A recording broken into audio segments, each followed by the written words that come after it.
In the last video, we talked about some of the usual settings that you would see when you create a new document or canvas when you are using a graphic design tool or software.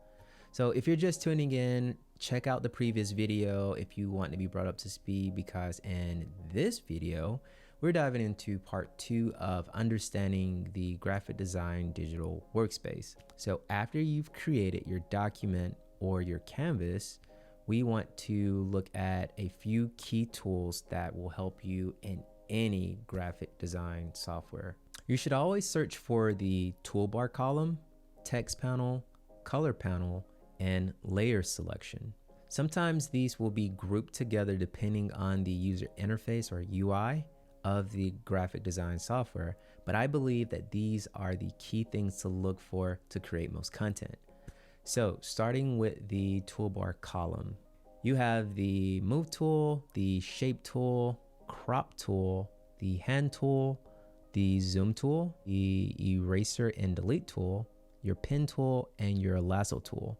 Next is the text panel. You should also see a text box, or you will probably see a header text and a body text box. There is a character bar. There is also usually a font and typeface button or tab, and ways to adjust the weight of your font.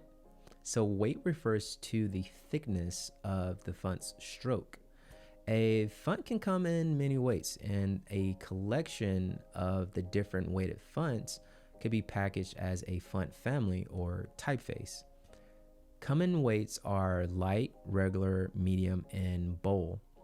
And as far as your typeface, you have your display typeface, your serif typeface, and your sans serif typeface. And there's also scripted. There is also a tab to adjust the size of your font. The alignment button allows you to justify, center, right align, or left align your text.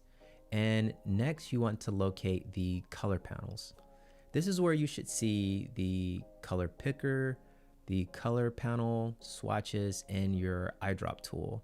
When it comes to your color panel, this is your foreground color right here, and this is your background color or outline or your stroke color. These are your sliders, and this is your color ramp. If you're working on a graphic design tool that has an advanced or pro UI, you will notice the layers panel. Your layers will give you more control over your canvas, artboards. It will allow you to group elements like your text and shapes together. It will also allow you to give your text, shapes, and images effects. And you can also adjust and lock your background so that it's not moved by mistake.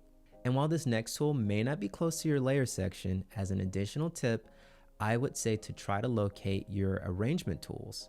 Most graphic design tools have this feature, so if you don't have layers, you could still use the arrangement tools to organize your graphic. So to do a quick recap, we talked about the top things to search for when you use a graphic design tool for the first time, which are locating the toolbar column, the text panel, the color panel, your layer selection, and if you don't have layers, you would want to locate your arrangement tools to organize your graphics. If this video has helped you, please give it a like and subscribe if you like the content. Next, we're going to discuss how to use shapes for your content graphic design project coming up.